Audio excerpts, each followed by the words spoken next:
This is iFanboy Pick of the Week 945, brought to you by NFTs and iFanboy listeners just like you. We don't have any NFTs.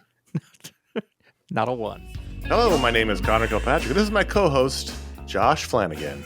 You said hello like someone surprised you in the bathroom. Hello. Hello. This is iFanboy Pick of the Week, episode 945, and we are iFanboy. I said that already.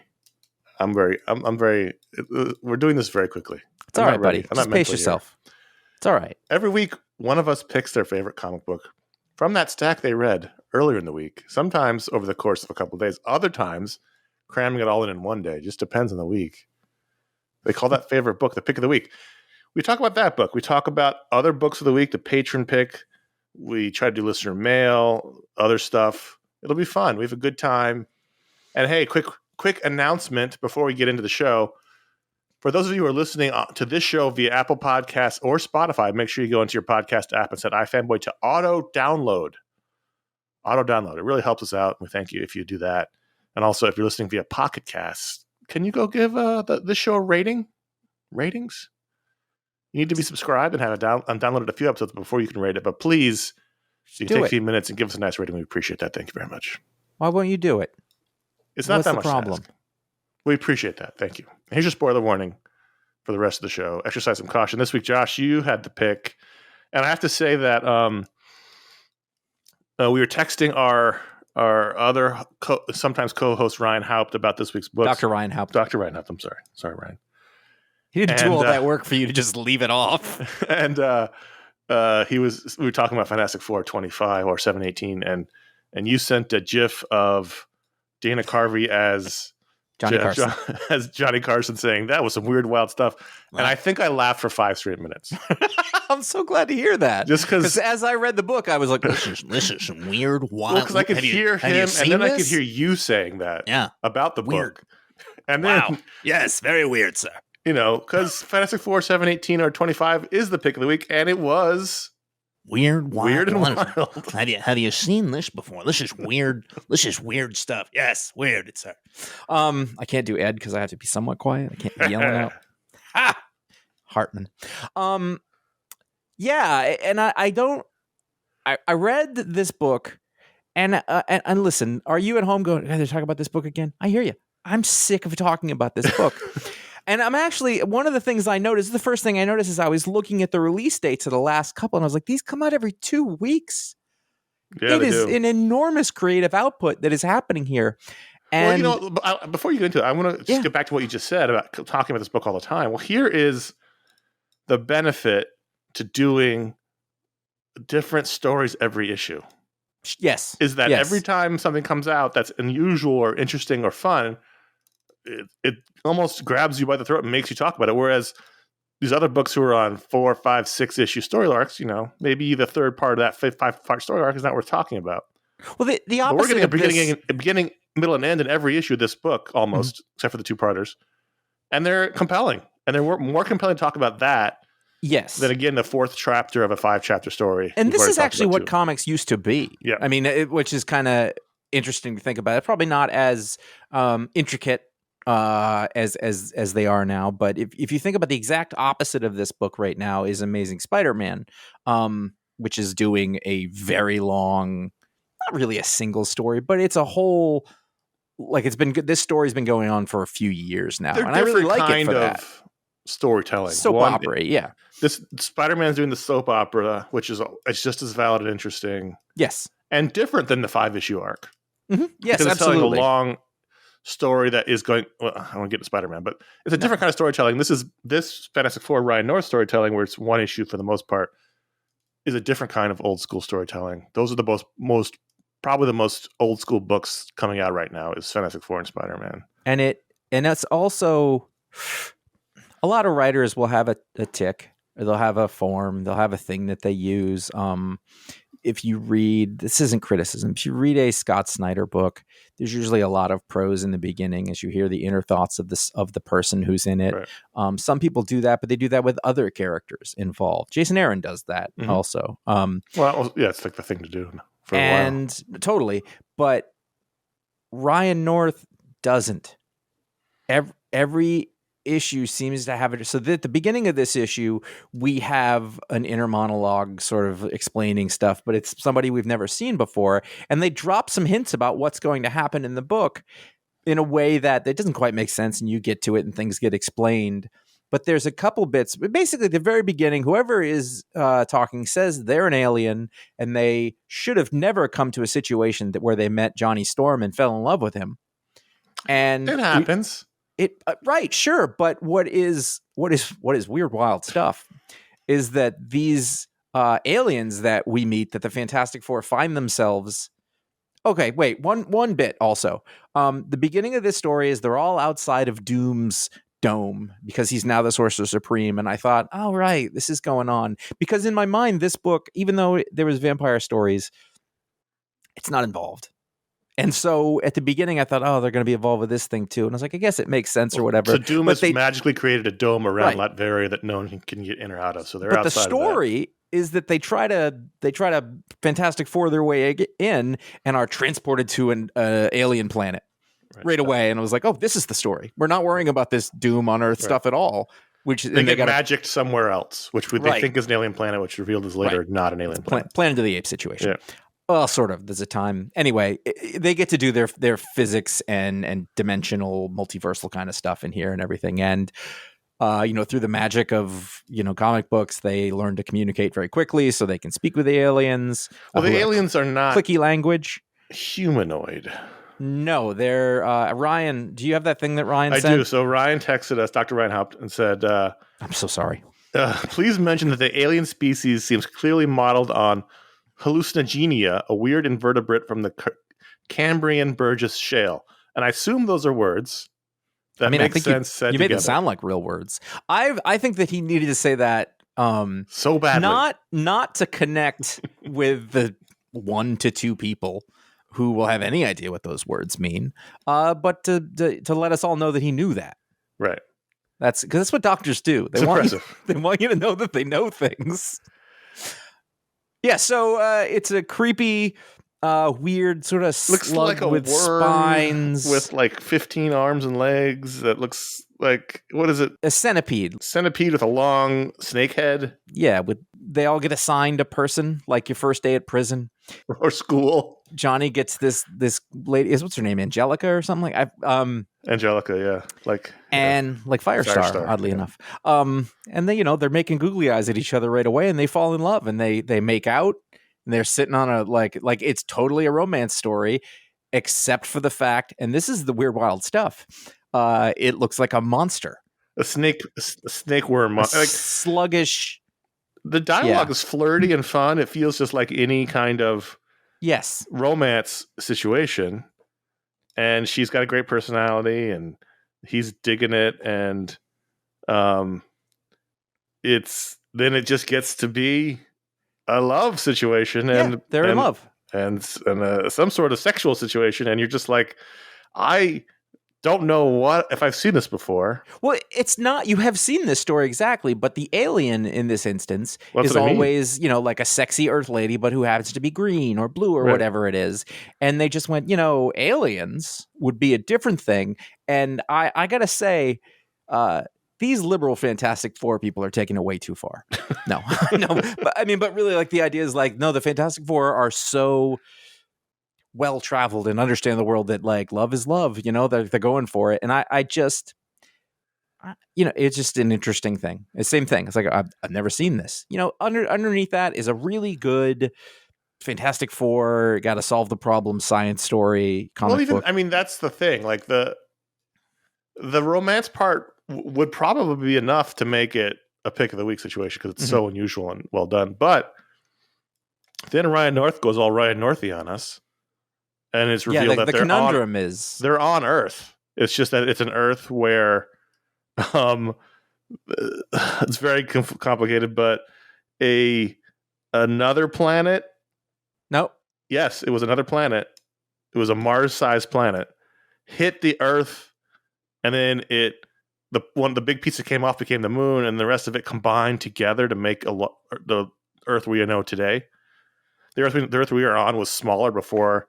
Other planet. Thea hit it? This seems new to me.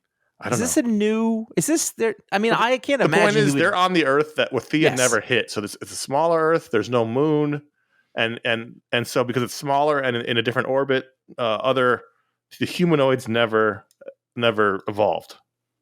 So that's where they got sent to, and Thea's real. I just Googled it. Yeah, I'm sure because and so the point, the dilemma is if we go back. If we fix things so that we exist, then these people, including Angelica, will no longer exist. So what do they do? Which suggests that in this world, you don't have a multiple timeline split situation. That there's only the one. Because he even said, Reed said, well, we can go back in time. And he said, quote, I can do that easily enough.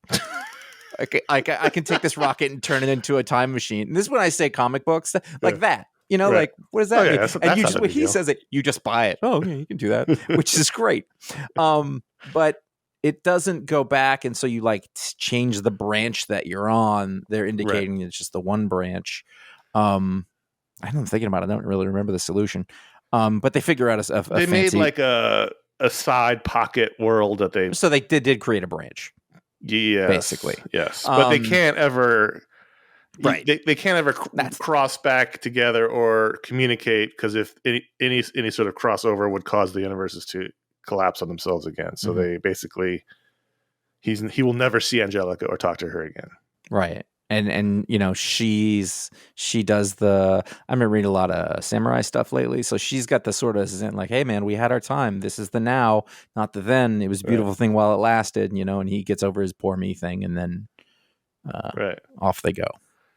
I think it was terrific. I mean, it's play the tape. I marvel at Ryan North's imagination, and it's just the science brain quantity of original stories that not only are just original stories, but like that are original Fantastic Four stories. Yeah, you know, it's one thing.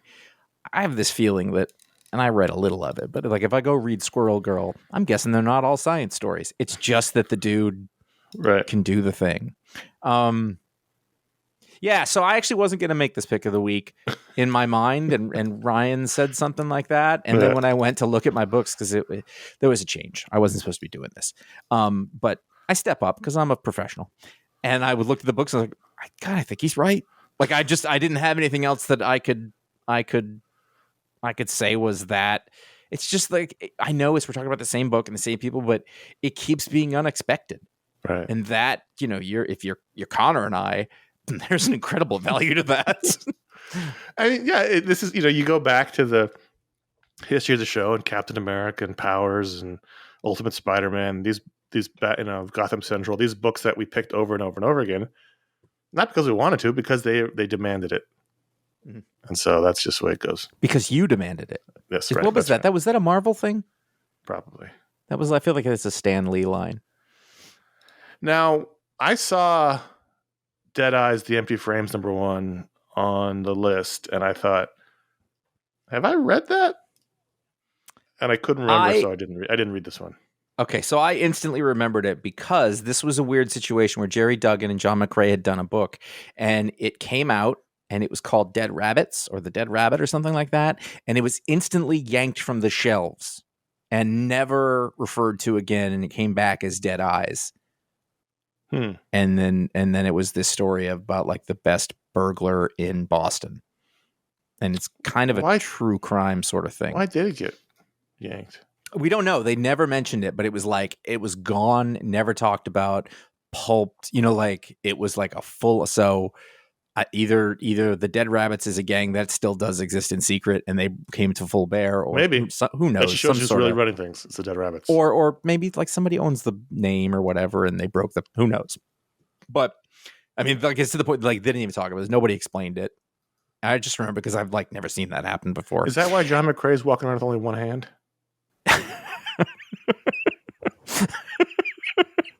Well done. So the beginning of this is the first thing you see is they're talking about an art heist, and there's a building, and I was like, that's the Isabella Stewart Gardner Museum.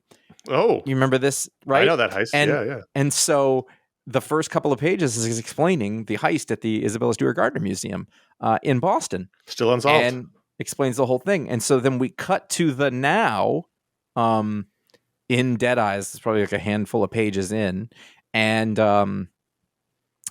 basically the story is that Dead Eyes, he's getting old. He's trying to get out of the racket or whatever. And so like his one last score is that he thinks he knows where the paintings are. Oh. And he breaks into the museum so he can go talk to the curator after everything's closed. And he said, all right, I can get these paintings back for you. It's going to cost you $10 million. Are you down with that? And so they make this. So now he's going to go get the paintings. So we are mixing fiction and reality. Mm-hmm. In a true crime, not true crime, but yeah, it's true crime. Is it? Yeah, okay. So, it's based on true crime. Yeah, other than the fact that like this is a straight up like crime adventure, but he wears a mask with two X'd out eyes over it. He's got dead eyes. That you got it. You cracked the code.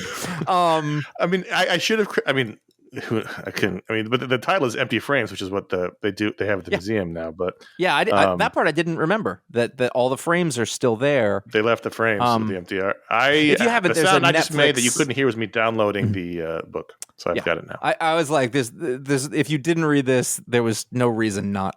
You just didn't know, and that is fair. John McCrae. That's always going to get a thumbs up from me. A story that is about crime is mixed with a real crime. There's no, it's a Boston story. There's no supernatural. There's no nothing.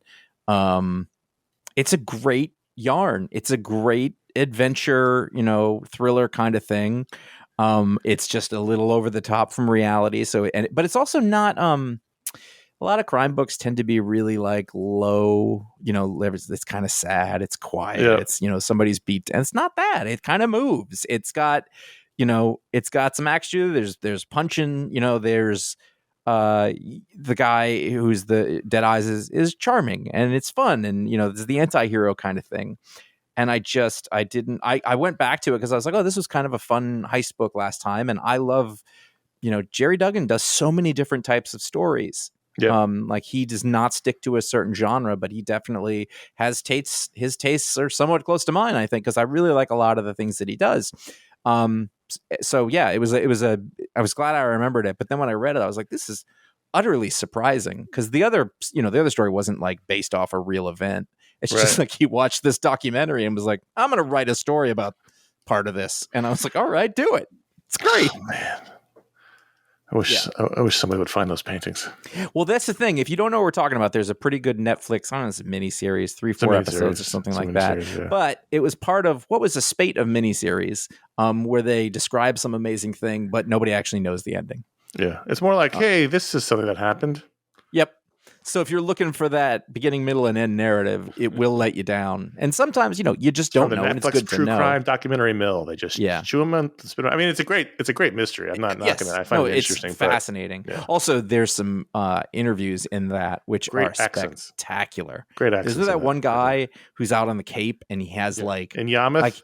And he's like the most famous cat burglar, and he's inside like a tractor trailer. Like the trailer in his yard, and like you're like, are they in there?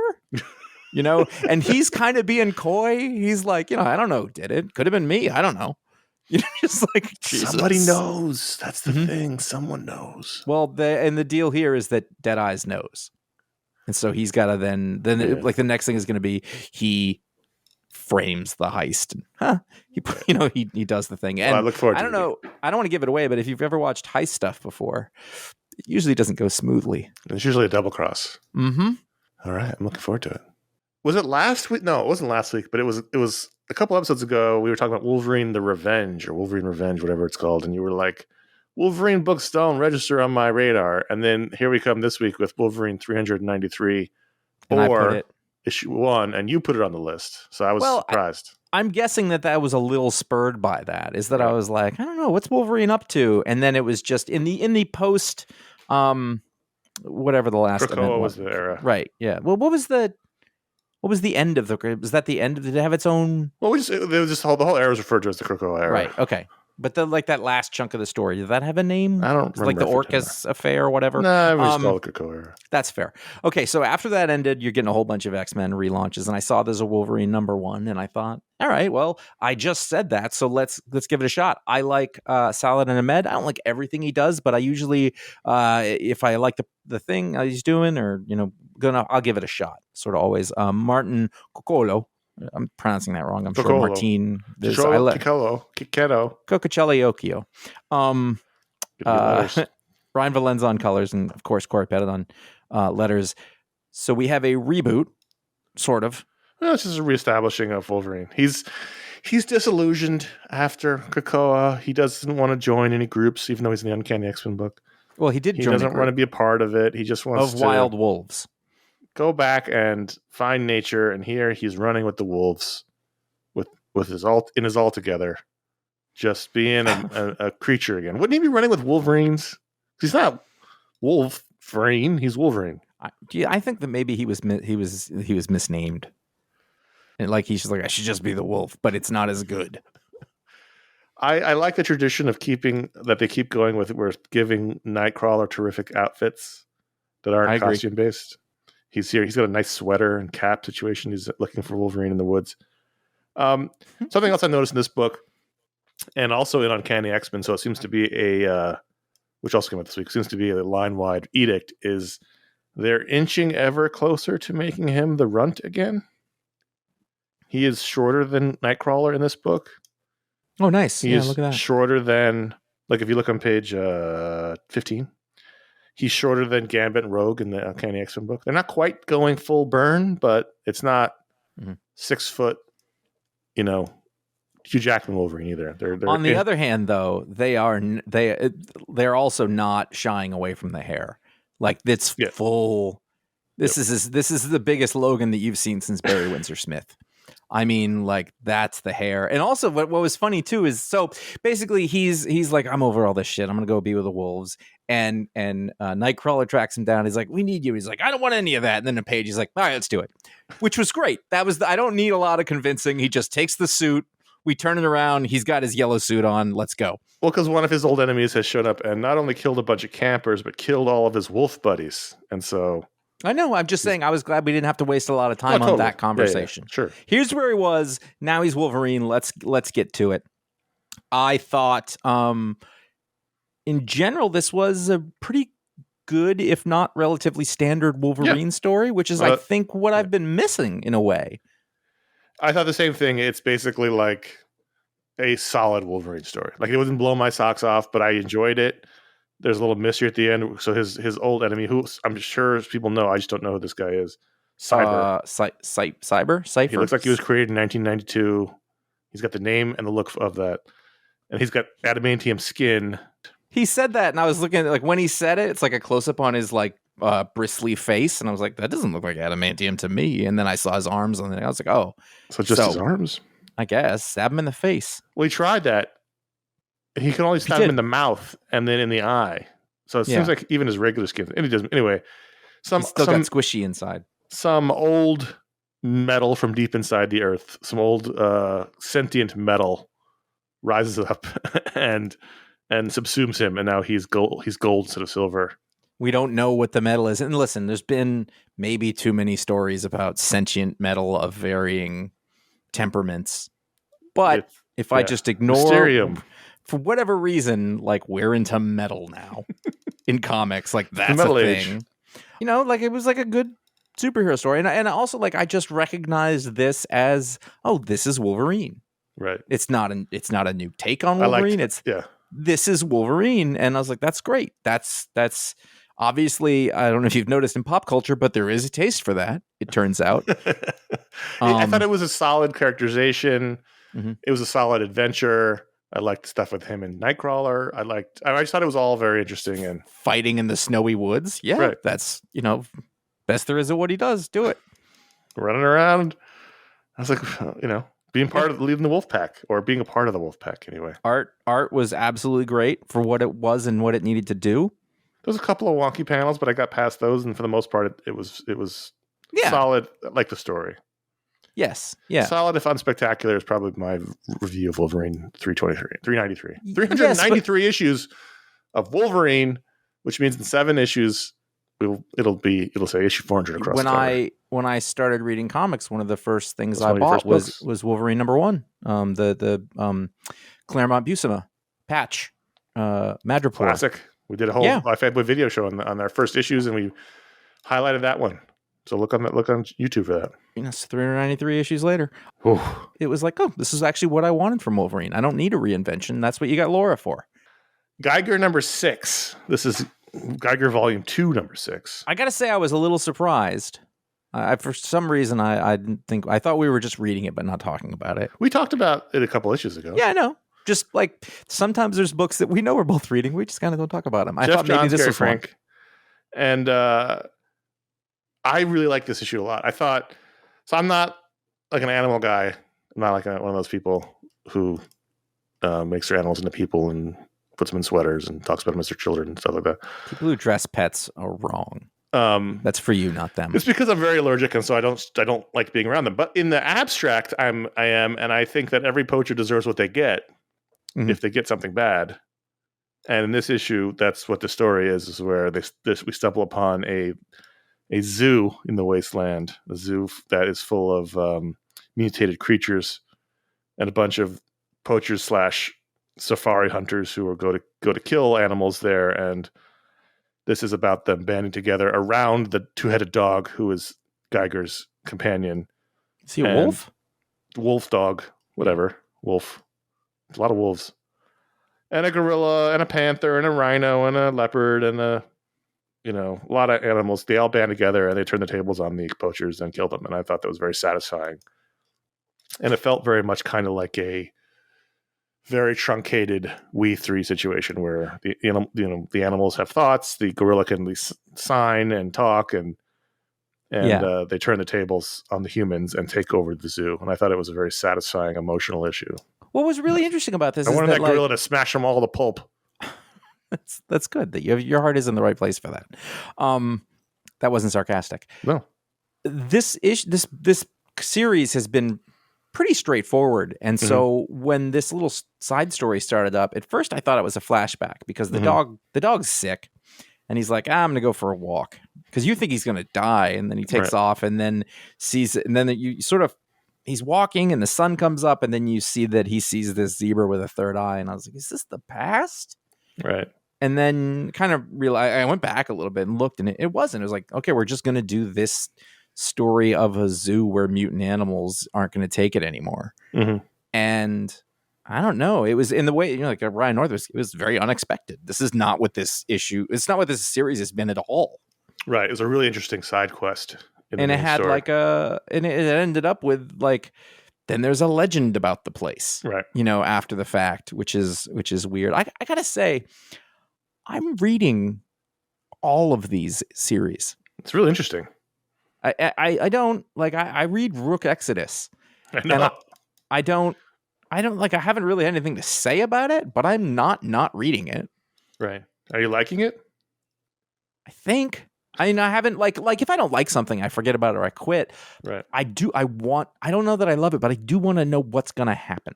Right. And I like that Jeff Johns has never done this much creator-owned stuff ever. That he's just like, I'm going to build my own shit. It's coming out in a burst. Yeah, and it feels like, this is a post-pandemic thing that a lot of these guys who were just company guys are just like, we're going to do a bunch of our own shit. And it's really interesting because in many cases it's good, or at least it's like high quality. You know what I mean?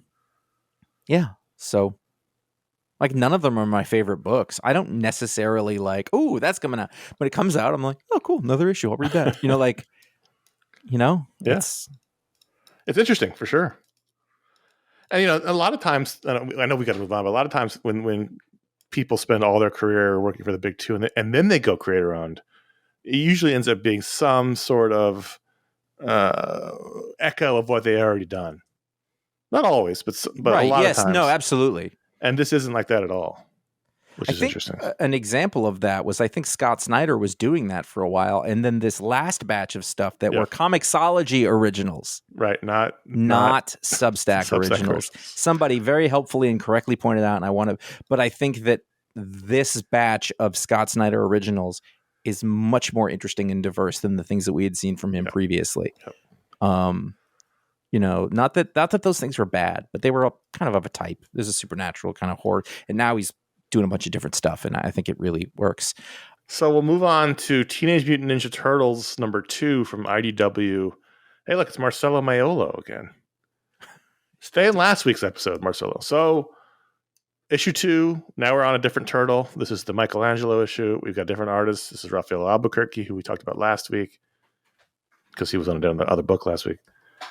And so now we know that Raphael was in prison in issue 1, and he got out. And now we turn the camera to Japan, where Michelangelo is starring in a very popular television series where he fights ninjas. I guess that's himself, because he's all dressed up as a turtle. Yeah. So he's like he's extreme green ninja teen. Yeah. It's kind of funny because I had forgotten that they're teens still, or they That's were. why that last animated film first. I was really sort of, confused when it first started, because they all talk like kids, and I was like, oh wait, they are teenagers. They do not seem like teenagers in the original comic book series. No, they don't. It's just a word to put on the cover. I had forgotten about this, and I was like, oh, there's another issue, because for some reason I thought that they were gonna it was gonna be a series of one shots, but this is numbered. Jason Aaron is writing all these great artists. It's just that the first 4 are each focusing on where each turtle is, and the different artists. I don't know what's happening beyond the first 4. But they brought the talent. You got Raphael Albuquerque on this, and I don't know what I expected, but it wasn't this, and that almost alone was more. Jason Aaron's doing a different thing now. He got to do what he wanted for the longest time. Now he's like, I'm gonna do every property I love. I'm gonna do that. What are you gonna do about it? This is not a complaint. He's great at this, and so I was mostly just impressed because I had no idea what I was going to find when I opened it, and it was just not a story that I expected. But it still had lots of ninja action, and I don't think he's a teenager in this. He's far too introspective. I would like someone, because the grand total of the amount of Teenage Mutant Ninja Turtle books I've ever read are the 4 original volumes we talked about on our Booksplode, that one issue of The Last Ronin that was like Patron Pick whenever that came out, and then these 2 comics. I have not read other Turtles books. So someone who has needs to tell us if them wearing the different colored bandanas is a thing that's happened before in the comics, or this is new for this. Because here they're wearing the cartoon multicolored bandanas, where in my experience they've all only worn red. So I'm just curious if someone who knows can tell me. What I like about it is that I've seen other issues here and there, and I may have tried to read them, but always what was going on was so like in the middle of something that had been going on a long time. It had no appeal. Whereas this was like, boom, here's where we are. And I was like, I got it. Let's go. It's a jumping on point. Yep, it really is. I'm enjoying it. I thought it was fun. Yeah, it's kind of fun. It's a weird thing that exists, written by Jason Aaron and Raphael Albuquerque, as they're sort of rebooting the. Well, it was Joel Jones last issue. Yeah, it was terrific. I know. I mean, the 2 top shelf. I think tier Burnham's A doing one artists. I wanted to touch on Red Before Black. #2, #1 was pick of the week. Stephanie Phillips and Goran. Oh man, he wrote to us and said, or like he commented on it and said how you say his name, and I don't remember it. You blew it. Goran S. I know Goran. I probably got the first name wrong too. Either way, you got to love the talent. I liked this. That's my basically like, okay, it was a really good and interesting first issue out of nowhere, and I thought that this continued and elevated. Like we got to know more about the character and a history, and she has a history of helping people who are in trouble. Right. Bizarre in prison helped somebody who was getting attacked. It used to be a prison. When we were kids, a shower scene in a lady's prison was a much sexier thing than this was. And this is, that's not a good thing or not. Yeah. It's just how it was back in the 80s. That's all I'm saying.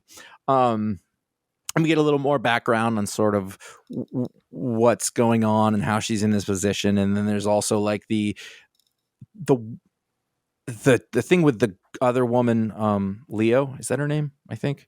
There's a really interesting dinner that or breakfast that they have together, and then it takes a turn that I don't really expect. And then there's another like thread where somebody is watching and they know what's going on, but we don't know who they are.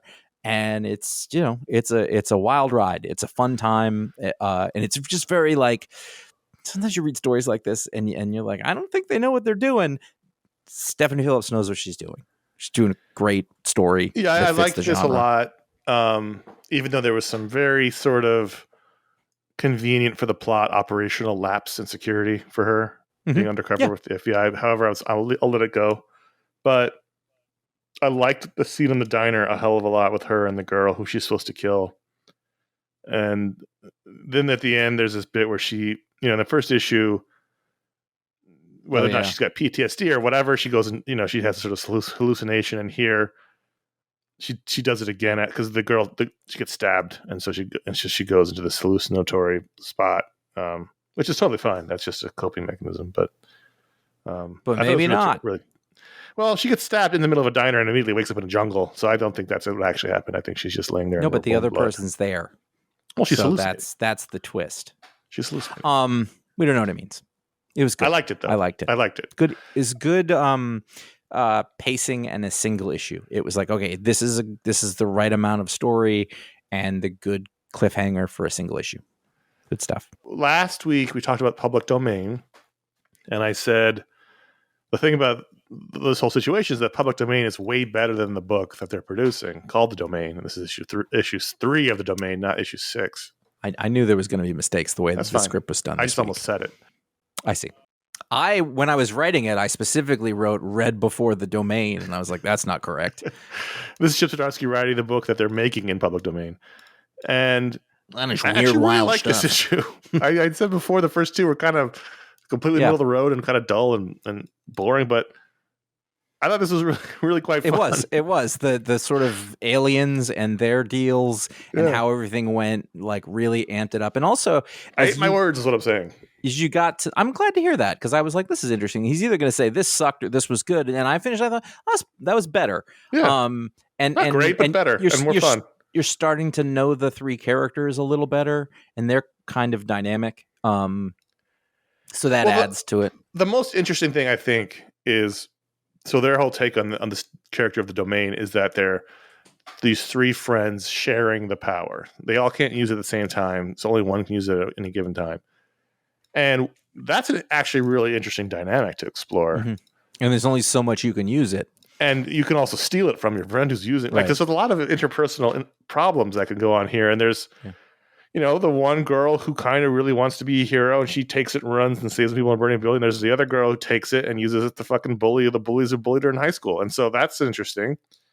Yep. That's kind of dangerous. And then there's some unexpectedly super violent stuff that happens to people that I thought would be characters that would continue on through this series. I think it's only 4 or 5 issues. Mm-hmm. But I thought this was good. I thought there was a lot of interesting things that happened with it. I wish this kind of stuff had happened earlier. I wish this was longer to really explore this. Mm-hmm. But, you know, for what this is, I enjoyed this. Trust the folks with the good names. They'll usually give you something to hold on to. And I also just applaud how you know audacious it is. Even if, as we discussed before, it's often usually a mistake to show the work that is being portrayed as being work that's created in a fictional I wonder setting. which came first. Oh, I'm sure. Oh, public domain did, because that was that's volume 2 we're reading. Right. I mean, just like the idea in the past. Like, I've got this idea, and then it's like, well, wait, I'm what sure if it was together was, and I also want to do the book that they're making. Like, that's certainly a pitch that would be interesting. Green Lantern 15, I wanted to mention Jeremy Adams, Fernando Pasarin. This is the team that used to do Flash. We liked that book. And it's an absolute power tie-in, and it's a team up between Hal and Wally. And a couple of things I just wanted to mention. One, Wally calls him Uncle Hal the whole time, and at first I was like, what? And then I was like, oh, he kind of, I mean, yeah. Like, he's, you know, his dad's best friend. And so But he probably would have called him Uncle Hal when he was a kid. That never occurred to me really, because Wally's just been around for so long. I liked that quite a bit. And then what they're doing here is they're breaking into one of Batman's strongholds to steal one of his experimental planes that Hal's going to fly as they go to a place to steal some other stuff. And it's just a reminder that Hal's a badass test pilot. And even though he knows this plane's dangerous, and if he takes it too fast, it'll blow up and all this stuff, he gets in it to do what he needs to do. And then at one point, Wally's like, my uncle's the fucking coolest. And he is, because he's a test pilot. Test pilots are awesome. And this is why I never listen to people who think Hal sucks. Hal is awesome. Hal is Chuck Yeager. So who's awesome. It was a really fun sort of team up issue where they have, they've got a mission to complete. And also Carol sort of, and the B story is Carol is now Star Sapphire again. And sort of, finding her comfort level of being a superhero. And she teams up with Dove from Hawk and Dove. I kept saying Dawn. Why was I saying Dawn? That's her name. Her name is Dawn. I thought it was a really solid, strong tie-in one-shot issue. So there you go. All right. I fell off that the Green Lantern earlier, and it's been all over the place quality-wise. Yeah, this was a good issue. This was a good single issue story. Yeah, that's fair. So, if you like the show, like the things we do, and you're like, how do I support this? Because in today's entertainment economy, you kind of got to point your support at the things you like, because they're all pretty small. Not all of them, but you know what I'm saying. Patreon.com/iFanboy. You can directly support the show, unlock shows for everybody, be part of great communities on Discord and Facebook. I don't know what Discord is. Discord? Yes, there's also the monthly patron hangout, a live show that we do. This sort of anything goes hour plus a lot of times beforehand. It's true. And those are fun. You can watch them even if you can't show up for the live show. You can watch them later. That's a perk just for you folks. The yearly memberships, if you decide to do that, are 10% off from the monthly. There's tier exclusive merch, so you're the only people who can get that stuff, depending on where you are. At the $5 higher level, you'll get a patron power, and wait for that because it's coming. You'll get access to that Discord server we talked about at the $10 higher level. I'm sorry. That's $5 for Discord access. And at the 10 or higher level, you get an ad-free feed of this show.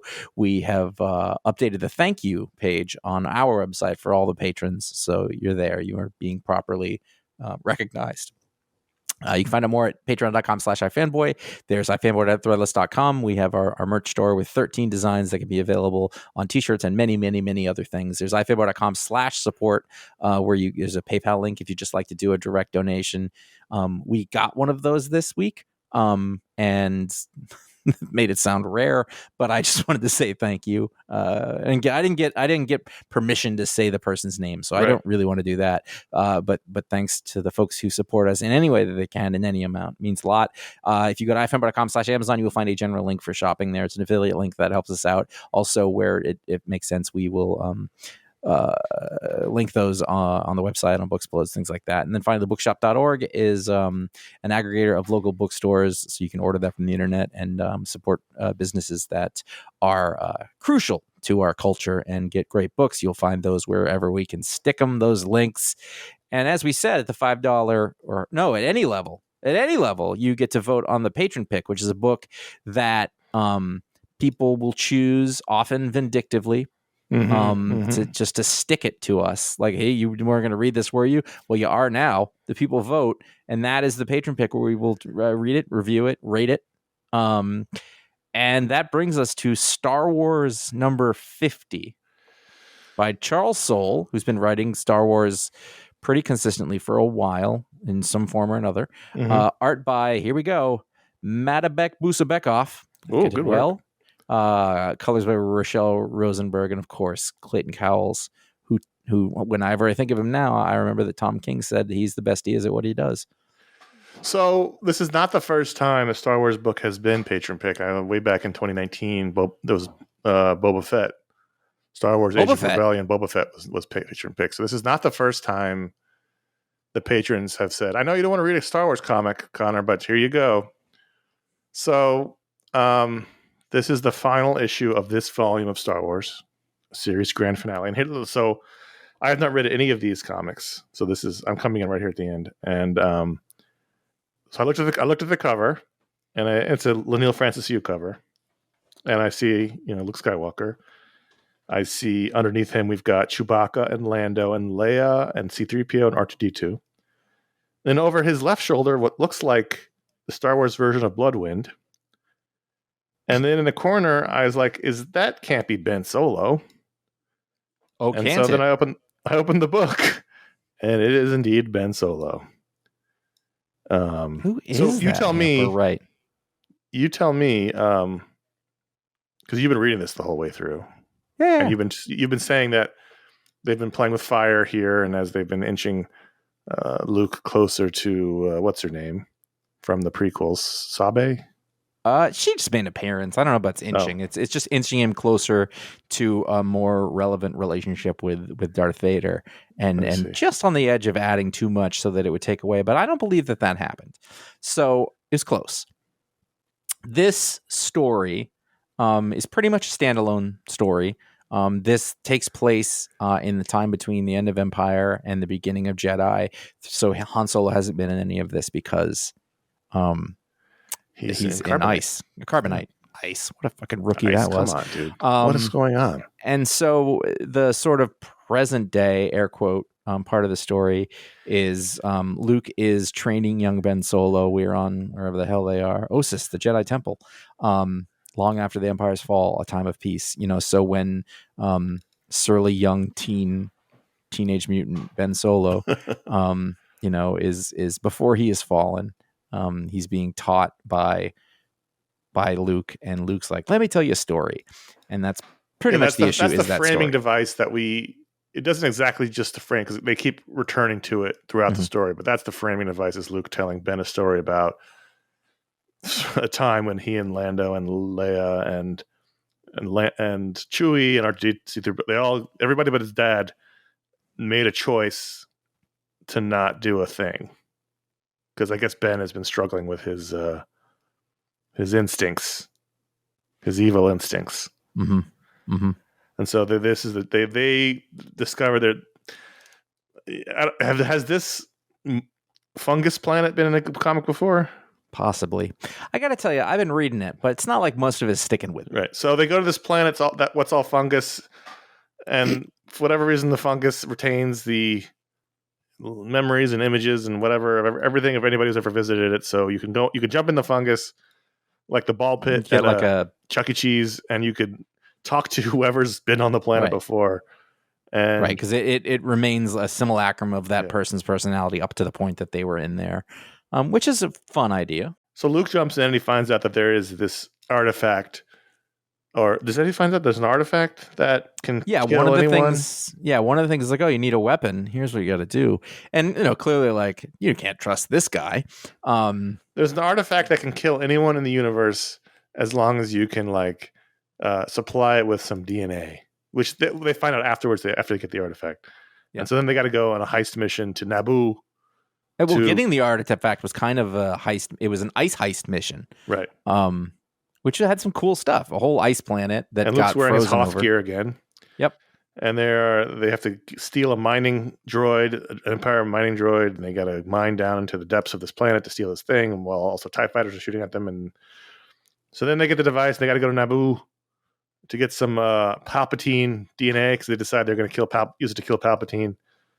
And they do that. Lando does a pretty poor job of trying to sneak into this. I really liked that scene. I guess DNA sanctum. It's the Hall of Records. It just so happened that the lady at the desk who is dissatisfied with her job also has Palpatine's DNA right there in a hidden section of her desk. The lesson here is you never want to piss off a civil servant. Yeah. Because they will fuck you. So then they pour the DNA into this device. Well, Chewie does it. Chewie's like, fuck this. No more moral arguing. And they pour it in, and then they realize, oh shit, this is actually going to kill everyone that Palpatine's ever come across. Or affected. And it was just like, it's a ripple effect. It would have. And so they have to stop that. It's just the whole thing. And there was I thought it was a pretty nice little way that they got out of it. This sort of solution is pretty intricately plotted and effectively. Like, whether you so what happened to Star Wars, like, it was good work. the building blocks of the thing. Mm-hmm. So, I was distracted by how big this dude drew Luke's nose the whole time. I don't think Mark Hamill's a giant schnoz.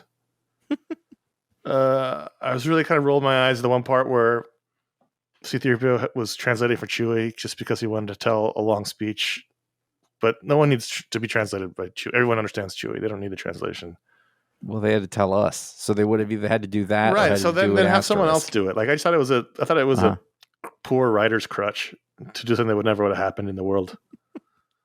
Have Lando make the speech or someone, have Lando be the morally compromised. Like it was just I just rolled my eyes about that because like this is you as the writer talking to me and not the character. I mean it was fine, I didn't enjoy reading it though. Yeah, it was fine. It was which a lot of this is for me. It's kind of to me that like the thing is it's like watching a musician interpret different songs, and so it's like, all right, how are you going to do this? It's kind of I like the high wire act of the thing. Didn't you say that Luke had a yellow lightsaber? Here he's got a blue one. So this takes place in 2 different times. He shouldn't have a blue one.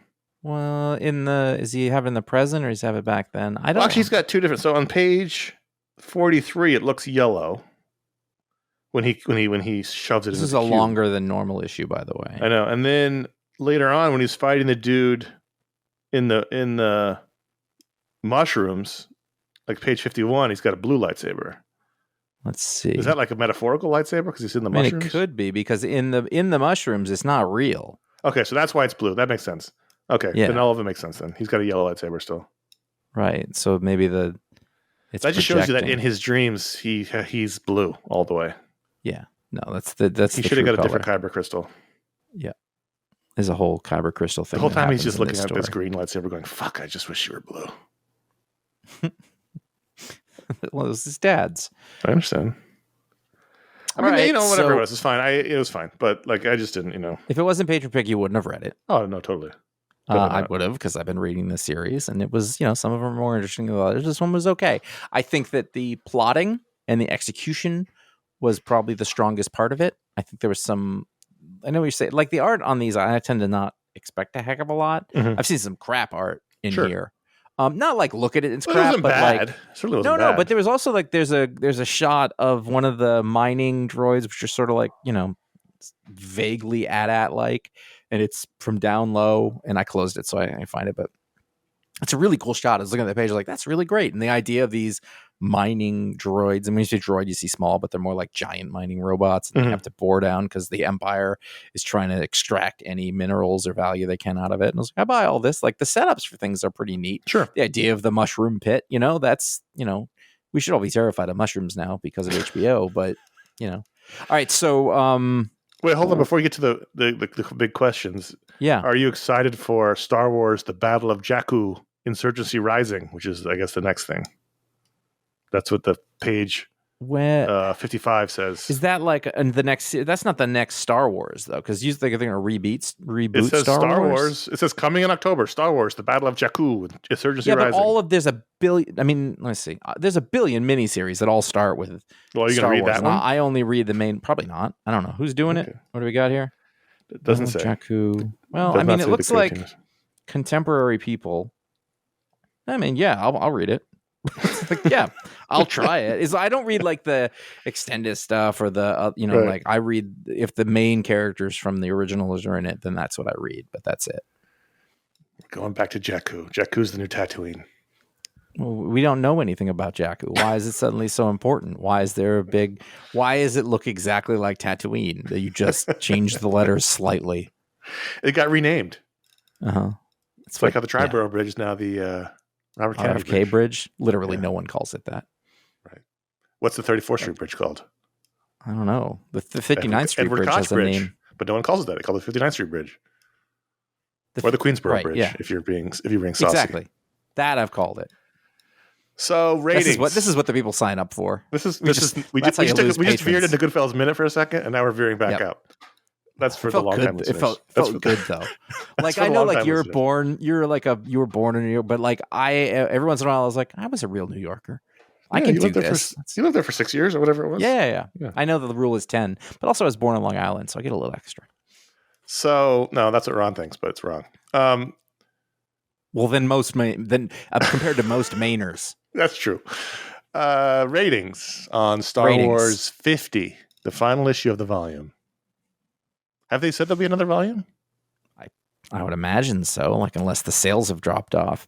But I guess you'd have to do post Jedi. You'd have to do the Timothy Zahn era now. Oh no. Mm-hmm. No. Anyway, I don't mind stories though I don't mind stories that fill the gap between The Force Awakens and the end of Jedi because that's interesting to me. Yeah. We haven't told that story and it wasn't in those movies. And you have kind of not carte blanche because there's definitely things that were set up. But as Leia and Han's relationship crumbles. That'll be fun. I don't want to read that. I have those books on my shelf. I recently bought them all again on eBay. I don't know what happened to my original ones. The Timothy Zahn original trilogy. And I keep eyeing them like, God, I really want to reread those.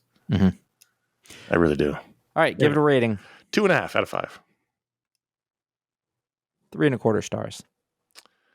Are you sticking with the next volume? Should there be one? Yes. Yeah, absolutely. I'm not. I've enjoyed it enough. You would have read it otherwise, but I would not have. So there you That's go. fair. Patron pick. Thanks for being patrons. Every patron gets a vote that I wrote to the rundown. Thank you very much. Patreon.com/iFanboy. But if you give the $5 or higher level, you get a superpower live on the show. It says in the script that it's dumb, but sir and madam, it is not always dumb. Sometimes. Andrew Warmington of the Plymouth Warmingtons. Not the Newport Warmingtons? No, the Savage Brutes. Okay. Andrew Warmington can look at any person and instantly size up what their problem is. Here's your problem. Identify that problem for the person, and should they choose to accept it, they could fix that problem. Because we've all got some problem. And I don't mean like a problem you have, but what the problem with you is. Okay. Well, give me an example.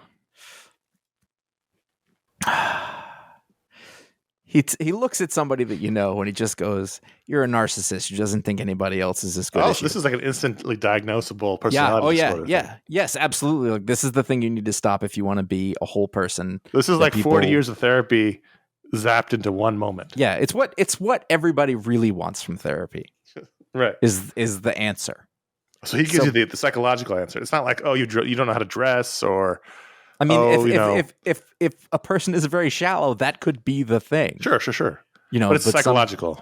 It's the flaw in your being. Here's the problem.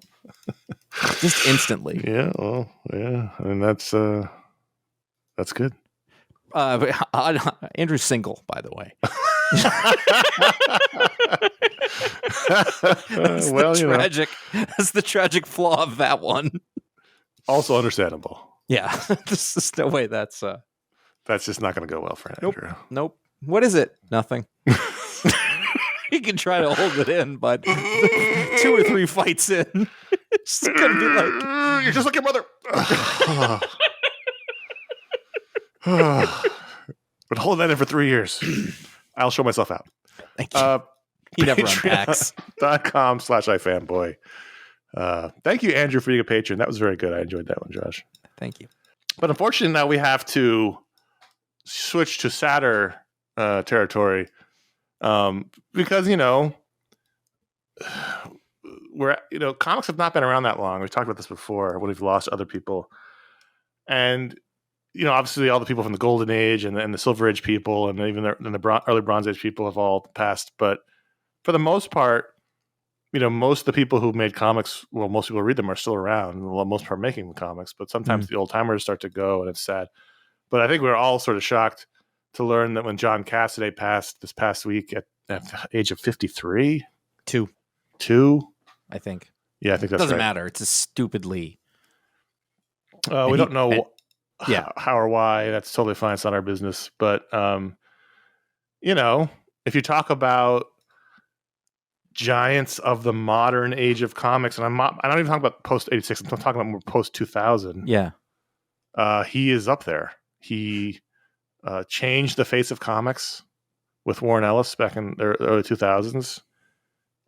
He brought an energy and a vitality and a realism that was not there for the most part, and drew some of the most legendary books and covers and things that the last. Yeah, like it was like a natural progression and step forward from sort of like Jim Lee. It was like and Travis Charest, and just sort of taking those elements and combining into something that was new, but also like perfectly like familiar. Like, it's almost like where's this been? We talked last week about the like family trees of artists, like if you can sort of put people in like their influences or their styles, and I would put him in the George Perez family tree, but sort of a more modern take on Perez, where the characters he drew felt and looked real. They looked like they were wearing their costumes. The costumes looked like they were clothing and not just painted on colors. It made the world that he was doing feel a little more real. Yes. And I think that's without it being Alex Ross, or without like it just he was still very much a comic book artist, superhero artist, but he had a realism to him that was interesting. He did the X-Men series. Yes, he did Astonishing X-Men with Joss Whedon. Right. The Are You a Beer? Yeah, the most famous Wolverine panel in the last 30 years. I mean, Planetary. If you just took Planetary and you just took Astonishing X-Men, he would still be a giant of the era. But he continued to do amazing work, cover work. He redesigned Captain America's costume, the one that he basically wears now, which was being able to see all the scale metal plus the military belts, like all like that was all him. 52. A lot of stuff.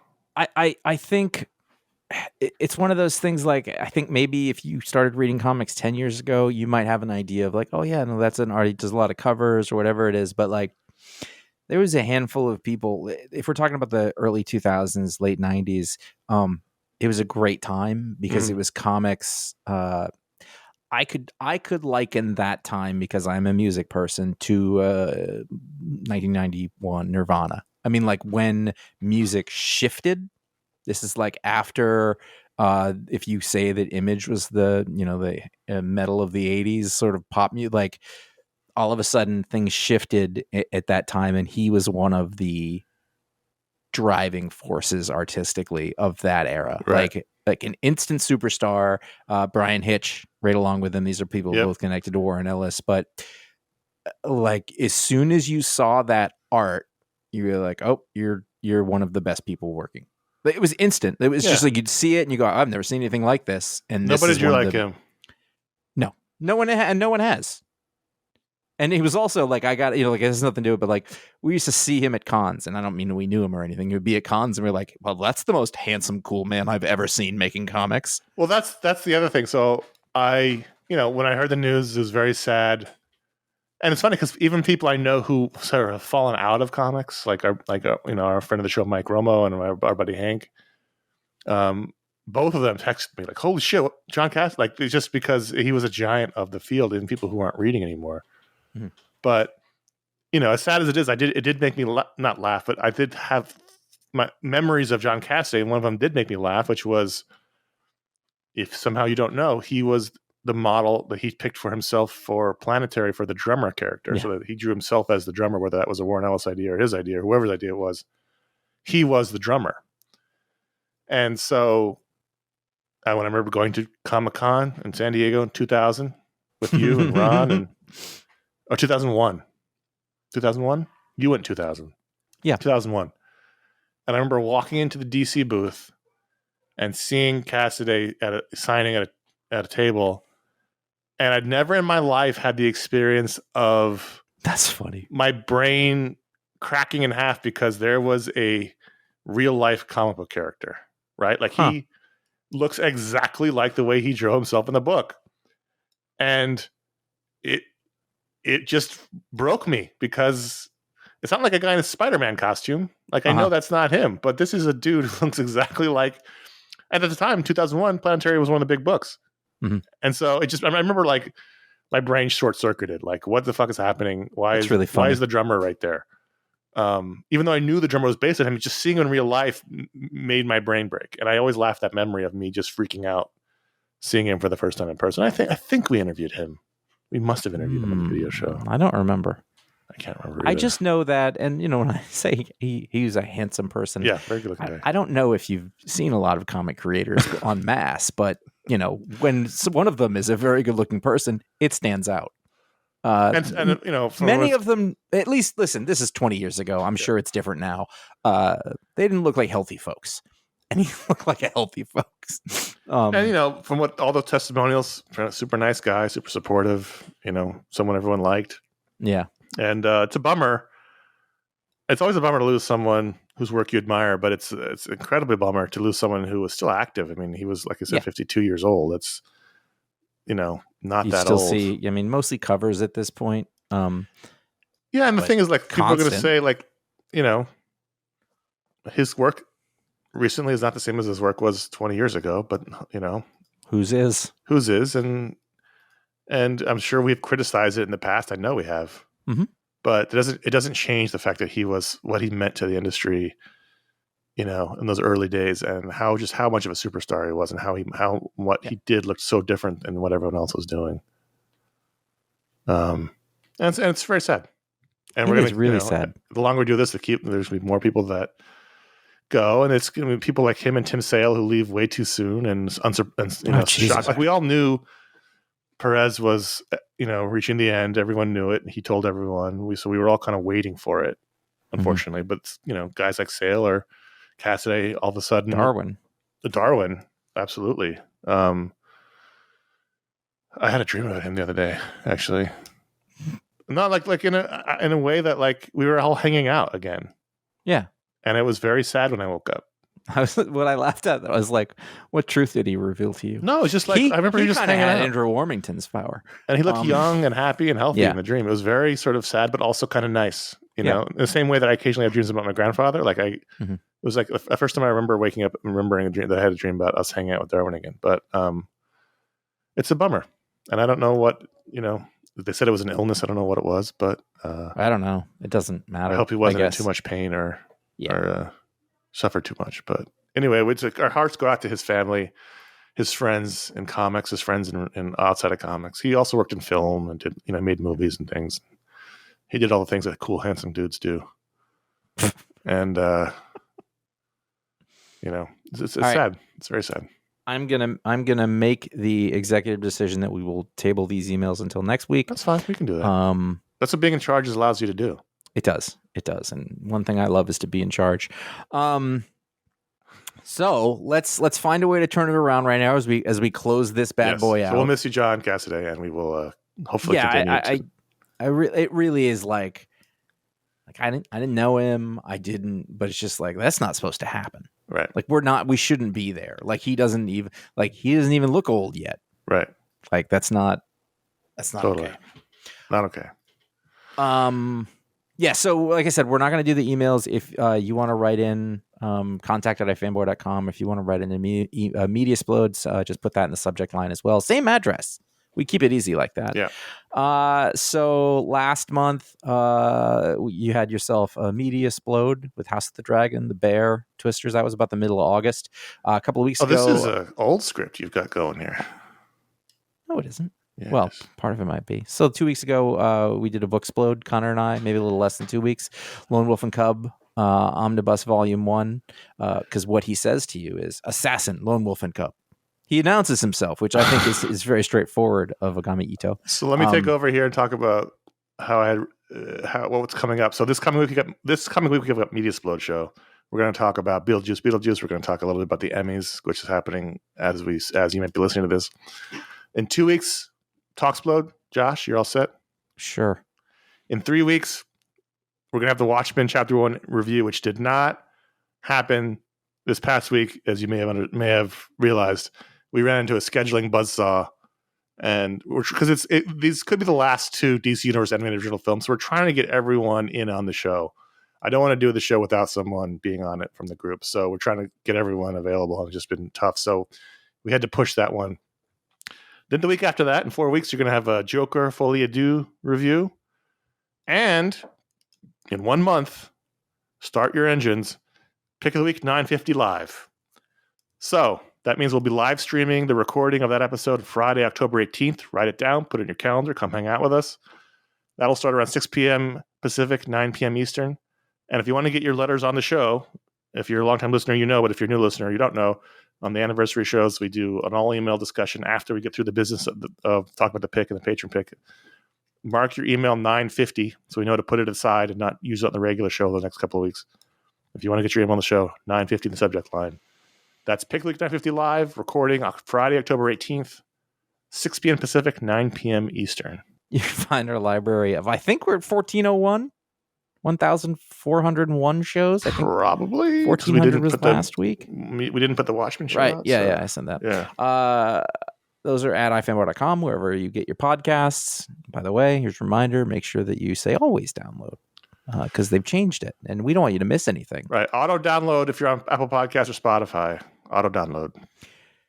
Follow us at iFanboy Comics on Instagram. Find out what the pick of the week is before the show comes out. Sometimes you'll see the best of the week in panels. Happening a little more frequently now. Well, summer's true. over. You can follow us individually, CSGO Patrick and Jay Flanagan on Instagram.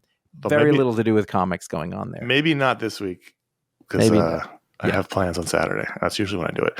Subscribe to youtube.com/iFanboy where you'll find all of our old video shows and you'll find this show. We post it every week. And we go back there and you can find our old convention video interviews. And I feel like Cassaday had to have been in there, but maybe not. I do not remember talking to him. Mm-hmm. I usually do remember. I don't remember anything, but I usually remember who we talked to. I feel like we would have tried for it, but who knows? I don't know. Maybe it was one that I wasn't at or something like that. It could have been, but that was a long time ago, and we interviewed a lot of people. Anyway, those shows are there. And like I said earlier, please consider writing us a review or leaving a star rating, Apple Podcasts, Spotify. Also, if you're on Pocket Casts, please give the show a rating after you subscribed. We do appreciate that. It really helps the show up, helps people find the show. Thank you very much. My name is Connor. And I'm Josh. That's it. No Josh. That's it. I was looking to see if I was looking to see if we interviewed him, and then I realized I had nothing. And it's just your voice went up like you had something else to say. My name is Josh. I recognize that. You're not wrong. I don't know if people are still listening. I don't know if I'm going to leave this in, but I'm not apologizing for it. I